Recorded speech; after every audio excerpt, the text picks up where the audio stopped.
మధురం మధురం నీ వాక్యం నా త్రోవకు దీపం నీ వాక్యం. యేసు నామంలో మీకు శుభములు సమృద్ధిగా కలుగునుగాక. మధురం నీ వాక్యం అనే కార్యక్రమానికి స్వాగతం. ఈరోజు మనం లూకా సువార్త 26వ భాగంగా యేసు దేవాలయంలో చివరిసారిగా బోధించుట అనే అంశం ధ్యానించుకుందామండి. మధురం మధురం నీ వాక్యం నా త్రోవకు దీపం నీ వాక్యం. వాక్య భాగము లూకా సువార్త 20వ అధ్యాయం. విన్న తర్వాత వాక్యాన్ని మీరు ఒంటరిగా కూర్చొని బైబిల్ చదువుకోండి. ప్రభువు మీతో మాట్లాడతారు. ఎప్పుడు వాక్యం విన్నా చదివినా ఈ వాక్యం ద్వారా ప్రభువు నాకు ఏం నేర్పిస్తున్నారు, నేను ఎలా జీవించాలి, ఒకరోజు విన్న తర్వాత మీ జీవితంలో ఒక భాగం మారాలి అన్నమాట.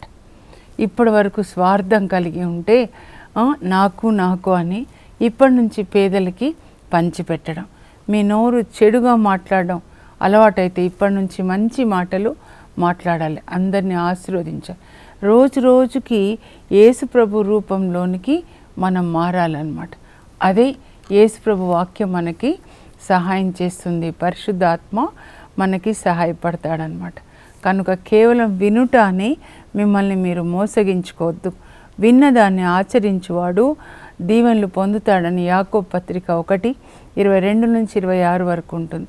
బైబిల్ గ్రంథాన్ని చదవండి, వినండి, విధేయించండి.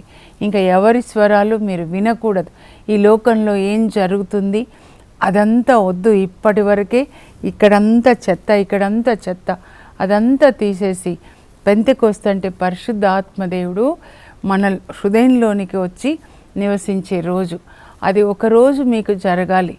మరి చర్చ్ అయితే ఒకరోజు, సంవత్సరానికి ఒకరోజు దాన్ని కొనియాడతారు, కానీ మీ జీవితంలో అది జరగాలి.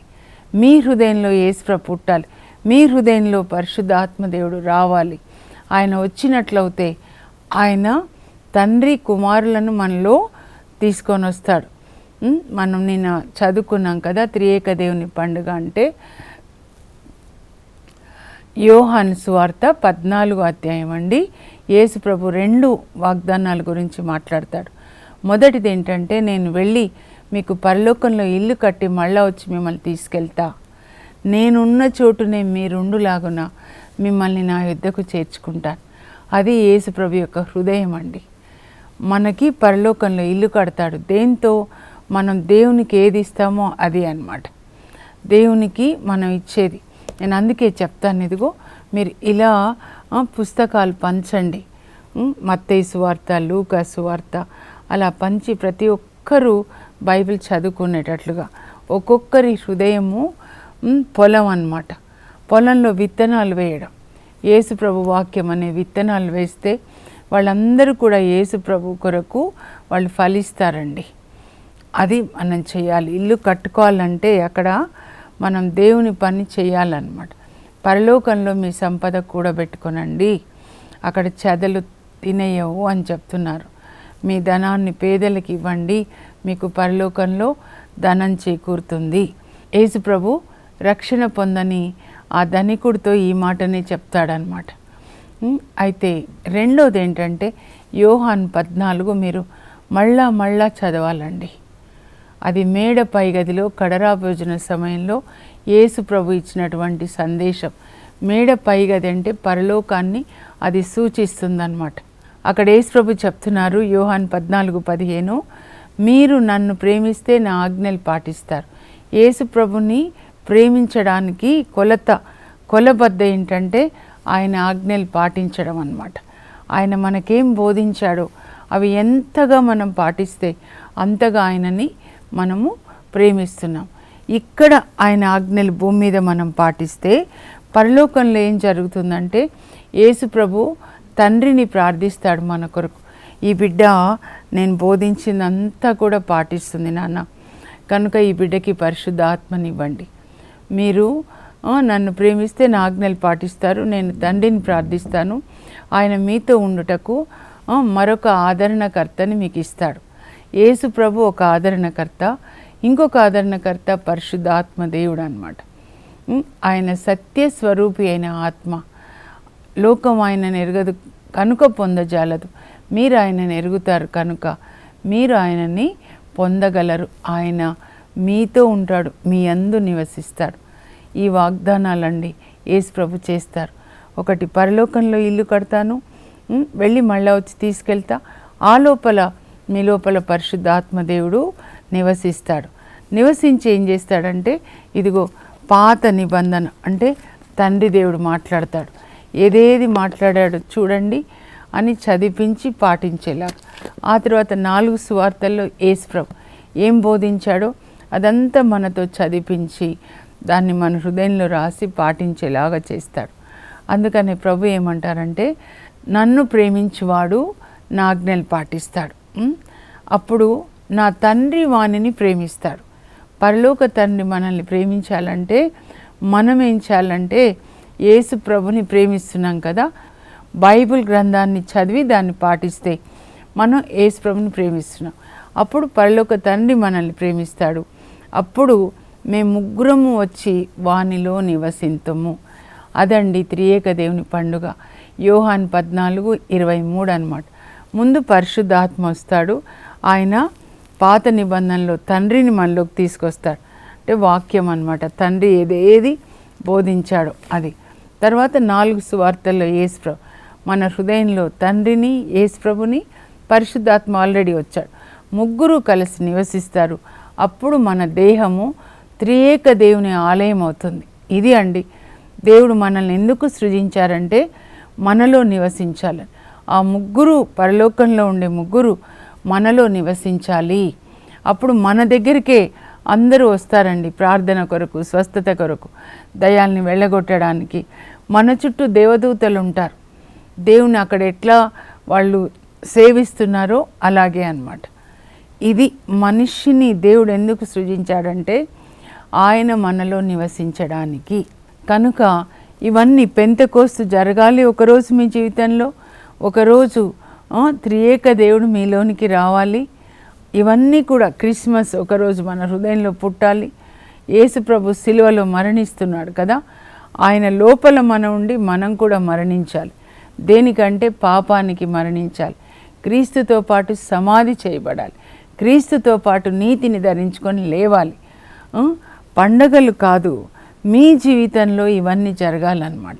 అప్పుడే యేసు ప్రభు ఇప్పుడు రెండో మారు వస్తారు. వచ్చినప్పుడు మనము ఎత్తబడే గుంపులో ఉండాలన్నమాట. ఆయన ముందు మేఘాల్లోనికి వస్తారు. అప్పుడు మనలో ఈ పరిశుద్ధాత్మ ఉన్నట్లయితే పరిశుద్ధాత్మ మనల్ని మహిమ వస్త్రంతో, మహిమ శరీరాన్ని మనకిచ్చి మనల్ని యేసు ప్రభుకు అప్పగించి పరలోకానికి వెళ్తాడనమాట. కనుక మనం ఇప్పుడు రెండో రాకడ కొరకు సిద్ధంగా ఉండాలండి. అయితే ఈరోజు యేసు ప్రభు దేవాలయంలో చివరిసారిగా ఏం బోధించారు? ఆయన ఈ లోకంలో 33.5 సంవత్సరాలు జీవించారు. శరీర రూపం ధరించి వచ్చారు. మనం శరీరంలో పాపం చేశాం కనుక శరీరంలో వెల చెల్లించడానికి, పరిహారం చెల్లించడానికి యెషయా 53లో ఇది రాయబడి ఉంటుంది. ఆయన మరణము పాప పరిహార బలి అయింది. ఆయన పరలోకం నుంచి వచ్చిన దేవుని గొర్రెపిల్ల మన పాపంల కొరకు మరణించడానికి అన్నమాట. అయితే ఆయన 30 సంవత్సరాలు ఆయన తల్లిదండ్రులతో ఉంటాడండి. అది మనకి మరుగు చేయబడింది అన్నమాట. కాకపోతే లూకా 2:51-52లో ఆయన తన తల్లిదండ్రులకు విధేయత కలిగి జీవించాడు. ఆయన జ్ఞానంలో, ప్రాయంలో పెరిగి దేవుని దయలో, ప్రజల దయలో ఆయన వర్ధిల్లాడు. అంతవరకే మనకి బయలుపరచబడింది. ఇంకా 30 సంవత్సరాల వయసు నుంచి ఆయన బాప్తిస్మం పొంది 33.5 సంవత్సరాలు, 3.5 సంవత్సరాల బహిరంగ జీవితంలో ఆయన ఎలా జీవించాడో దాన్ని బోధించాడు. అంటే నన్ను అనుసరించండి. దేవుడు తన కుమారుణ్ణి లోకానికి పంపించాడు. ఎందుకు అంటే మనం ఆయనని పోలి జీవించాలని. రోమా 8:29 మనల్ని ఎందుకు ఈ లోకం నుంచి వేరుపరిచారంటే తన కుమారుని పోలి జీవించాలి అని.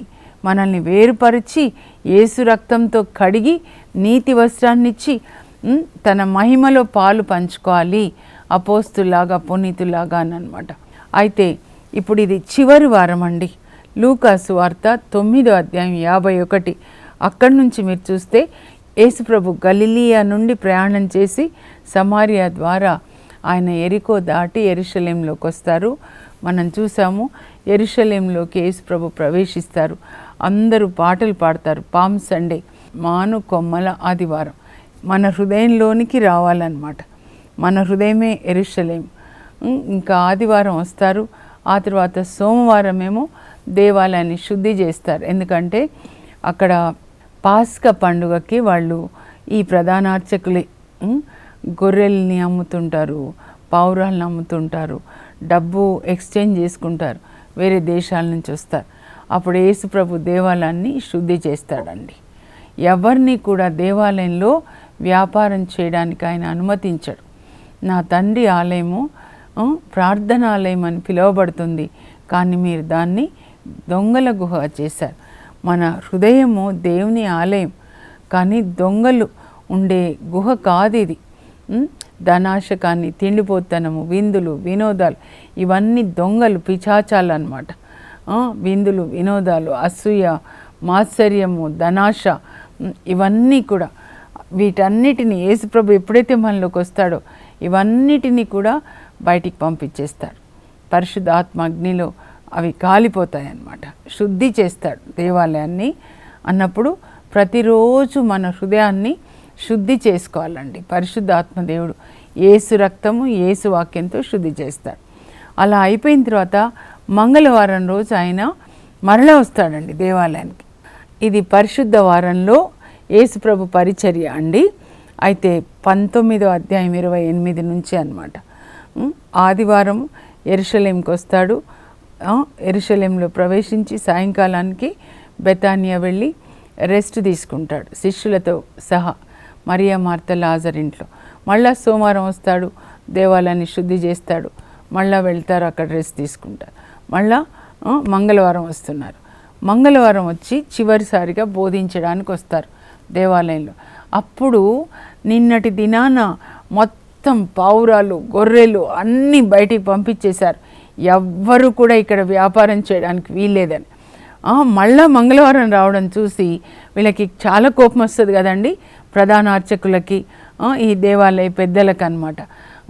వాళ్ళు ఆయనని ప్రశ్నిస్తారనమాట. ఏంటంటే అసలు ఏ అధికారంతో నువ్వు ఈ పనులన్నీ చేస్తున్నావు? ఎవరు నీకు ఈ అధికారం ఇచ్చారు ఈ దేవాలయంలో అన్నీ బయటికి పంపించడము? నీ అధికారం ఇక్కడ ఏంటి? ఎందుకంటే ప్రధాన అర్చకుల చేతిలో ఉంది అది దేవాలయము. ధర్మశాస్త్ర బోధకులు, పరిసయ్యులు వీళ్ళంతా ఉన్నారన్నమాట. ఏ అధికారంతో నువ్వు ఈ పనులు చేసినావని క్రీస్తు అధికారాన్ని ప్రశ్నిస్తారండి. ఆయన దేవుని కుమారుడు, ఆయనదే ఆలయం, భూమి అంతా ఆయనదే. కానీ యేసు ప్రభు కూడా ఏమంటారంటే చాలా వివేకంతో, నేను కూడా మిమ్మల్ని ఒక ప్రశ్న వేస్తాను, మీరు నాకు జవాబు చెప్తే నేను మీకు జవాబు చెప్తాను. యోహాన్ బాప్తిస్మము ఎచ్చట నుండి వచ్చినది, మీరు చెప్పండి అని.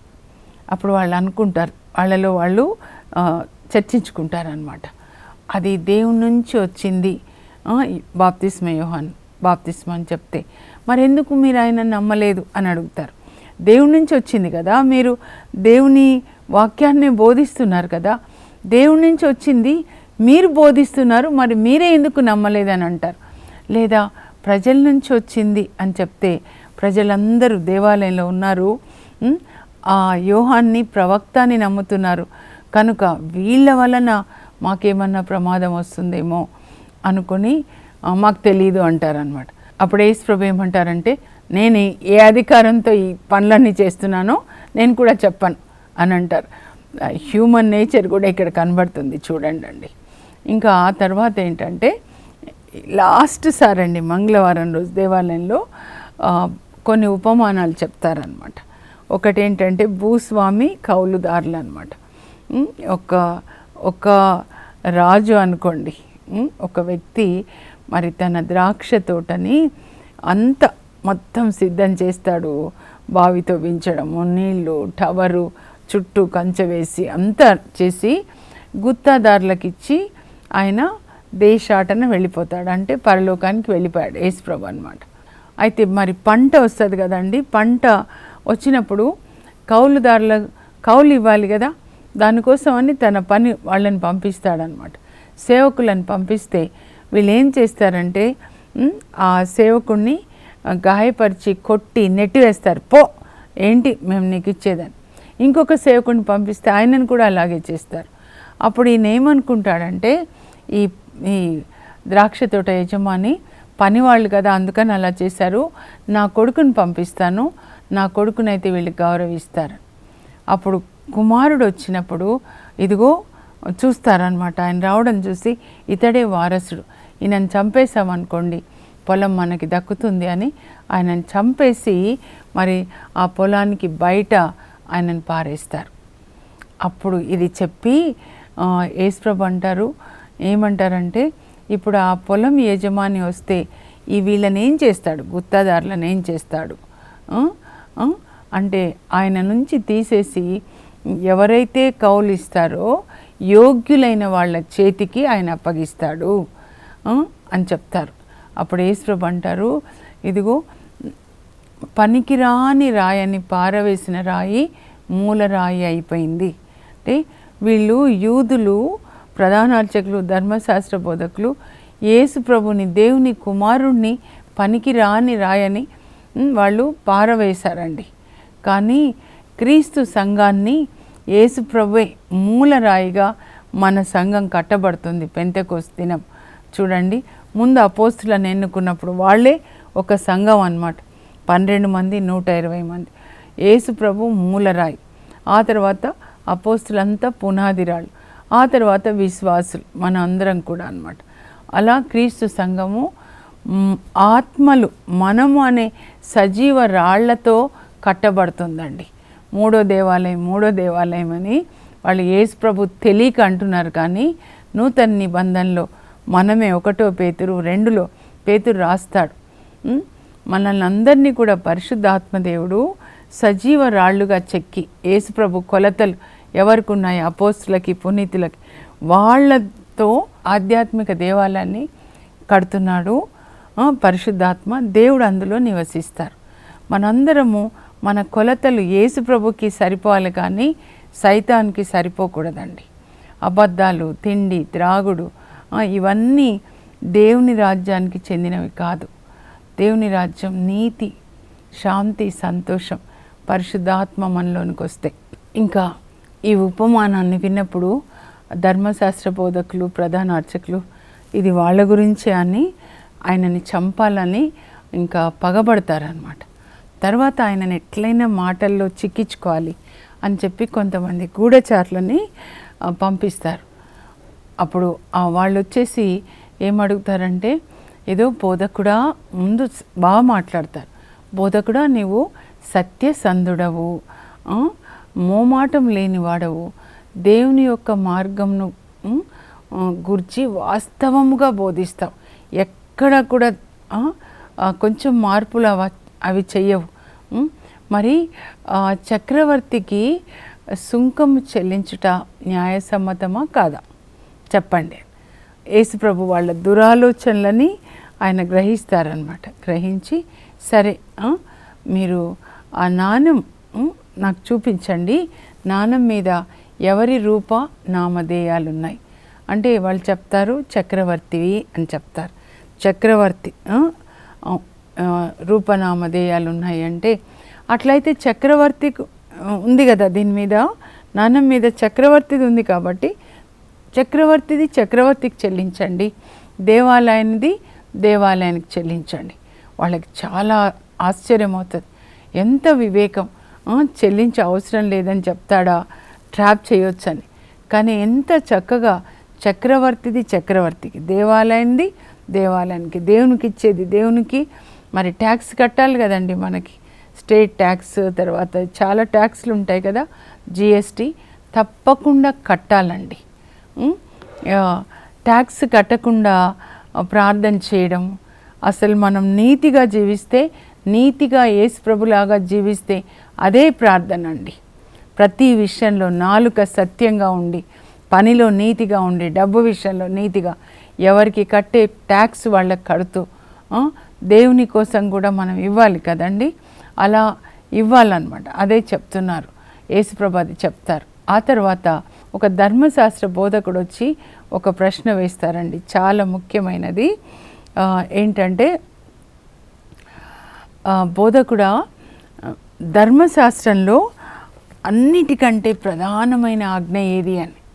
మోషే ధర్మశాస్త్రం అండి, మీరు నిర్గమకాండం నుంచి ద్వితీయోపదేశకాండం వరకు చూస్తే, నిర్గమ, తర్వాత లేవియకాండం, సంఖ్యాకాండం, ఆ తర్వాత ద్వితీయోపదేశకాండం. ఇక్కడ ఎక్కువ ఏమి ఉండవు, కానీ నిర్గమకాండంలో ఉంటాయి చాలా లాస్, లేవియకాండంలో, తర్వాత ద్వితీయోపదేశకాండం. 613 ఆజ్ఞలు ఉంటాయండి. అందులో 248 డూస్, అంటే ఇలా చేయండి, తల్లిదండ్రులని గౌరవించండి, నీలాగా నీ పొరుగు వాళ్ళని ప్రేమించండి.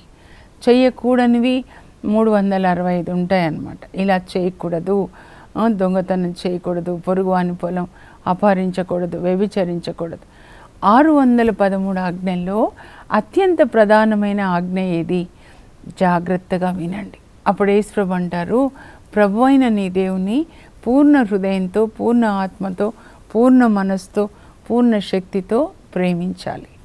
ఇది మొదటి ఆజ్ఞ. నీ వలె నీ పొరుగు వాళ్ళని ప్రేమించాలి. ఇది రెండవ ఆజ్ఞ. రెండు ముఖ్యమైనవే. దేవుణ్ణి ప్రేమిస్తానని చెప్పి 24 గంటలు ప్రార్థన చేసుకుంటూ కూర్చుంటా, ప్రక్కన అత్తని చూసుకోను, లేకపోతే తండ్రిని చూసుకోను, ప్రార్థన చేస్తా, ఈ చర్చికి ఆ చర్చికి పరిగెత్తుతా, ఇక్కడ తల్లి మీద ధ్యాస లేదు, పేదవాళ్ళ మీద ధ్యాస లేదు. ముందు కన్న తల్లిదండ్రుల మీద ఉంటే కదా ప్రేమ, ఆ తర్వాత పేదవాళ్ళ మీద ఉంటుంది. కడుపులో మోసి కన్న తల్లి మీద ప్రేమ లేకపోతే ఇంకా ఎందుకండి మన ప్రార్థనలన్నీ కూడా? దేవుణ్ణి ప్రేమించేవాళ్ళు, దేవుణ్ణి మనమేం ప్రేమించాం, ఆయనే మనల్ని ప్రేమించి మన కొరకు ప్రాణం, రక్తం ఇచ్చాడు. కృతజ్ఞతగా మనం ఏం చేయాలంటే మన చుట్టూ ఉన్న వాళ్ళని, జక్కయ్యలో వచ్చిన మార్పు అన్నమాట. ముందుగా తల్లిదండ్రుల్ని గౌరవించాలండి. అది ఈ రెండు ఆజ్ఞలు ప్రధానమైనవి అన్నమాట. దేవుడి నుంచి నువ్వెంత పొందుతున్నావో ప్రేమ, అంతగా చుట్టూ వాళ్ళకి ఇవ్వాలి, ముఖ్యంగా తల్లిదండ్రులకి. సిరాక్ గ్రంథం 7:27లో ఉంటుంది, నీకు జన్మనిచ్చిన వారు నీ జననీ జనకులు, వారి రుణం నువ్వు ఎట్లా తీర్చుకుంటావు? నీ కన్న తల్లి పురిటి నొప్పులు మరవకు. నిన్ను కడుపులో మోసి ఎంత వేదనతో ఆ తల్లి నిన్ను కని పాలిచ్చి పెంచిందో, ఇప్పుడు డబ్బు వచ్చిన తర్వాత కన్న తల్లి మీద ఇంత కూడా కరుణ లేకపోతే ఆ పరలోక తండ్రిని కలుస్తామా మనము? ధనికుడు ఎక్కడికి వెళ్ళాడు? నరకానికి అన్నమాట. ప్రతి ఇలాంటి కఠినాత్ముల మనస్సు యేసు రక్తంలో పరిశుద్ధాత్మదేవుడు కడిగి ప్రేమతో నింపుదురుగాక.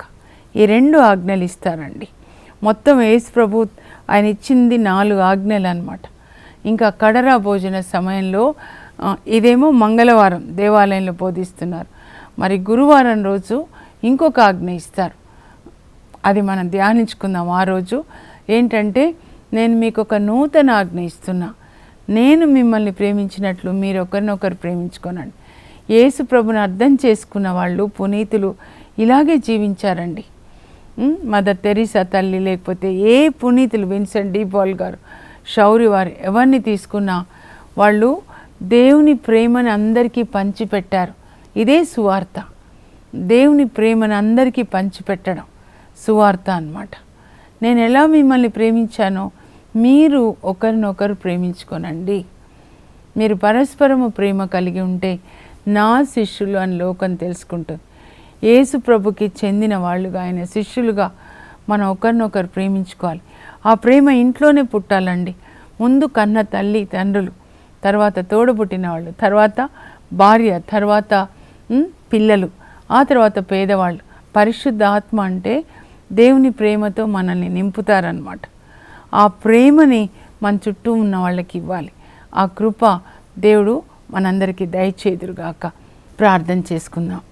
పరలోకపు మా తండ్రి, మీ పరిశుద్ధ నామం నాకు స్తోత్రం కలుగును గాక. ప్రభా, ఈ బిడ్డల హృదయాల్ని తెరవండి నాయన. మీ ప్రేమను అర్థం చేసుకునే జ్ఞానం ఇవ్వండి. మీరు మా కొరకే ఈ భూమిని సృజించారు, ఆకాశాన్ని, నక్షత్రాల్ని సృజించారు ప్రభా. తల్లి కడుపులో మమ్మల్ని సృజించారు నాయన. మీ కుమారుని లోకానికి పంపించారు. దేవుని పిల్లలు ఎలా జీవించాలి అని యేసు ప్రభు మాకు బోధించారు ప్రభా. పరలోక రాజ్యాన్ని గురించి నీలాగా నీ పొరుగు వాళ్ళని ప్రేమించండి. మీ తండ్రి వలె మీరు కనికరాన్ని కలిగి ఉండండి. మీరు ఒసగండి, మీకు ఒసగబడుతుంది. మీరు పరులను క్షమించండి, మీరు క్షమించబడతారు. పరలోక రాజ్యాన్ని గురించిన ప్రతి ఒక్క వాక్యం మేము పాటించేటట్లుగా మా ఆత్మ కన్నులు తెరవండి. మమ్మల్ని ప్రేమతో నింపండి ప్రభా. ఈరోజు మీరు మాకు 2 ఆజ్ఞలు ఇచ్చారు. దేవుణ్ణి ప్రేమించే వాళ్ళు పొరుగు వాళ్ళని ప్రేమించారు. ప్రతి పొరుగు వారినిలో ముఖ్యంగా తల్లిదండ్రుల్లో ప్రభా మిమ్మల్ని చూసి వాళ్ళని గౌరవించేటట్లు, వృద్ధాప్యంలో వాళ్ళని చూసుకునేటట్లుగా నాయన పిల్లలకి పరిశుద్ధాత్మని దయచేయండి ప్రభా. పేదల పట్ల కరుణ దయచేయండి. యేసు నామంలో అడుగుచున్నాం తండ్రి, ఆమేన్. ఈరోజు బోధన ఇదేనండి. దేవుణ్ణి ప్రేమించండి, అలాగే పొరుగు వాళ్ళని ప్రేమించండి. కనపడని దేవుణ్ణి కనిపించే మనిషిలో చూసి వాళ్ళని ప్రేమించండి. అదే సత్యమైన ఆరాధన. అలాంటి కృప దేవుడు మీకు ఇచ్చుదురుగాక. God bless you. Have a blessed day.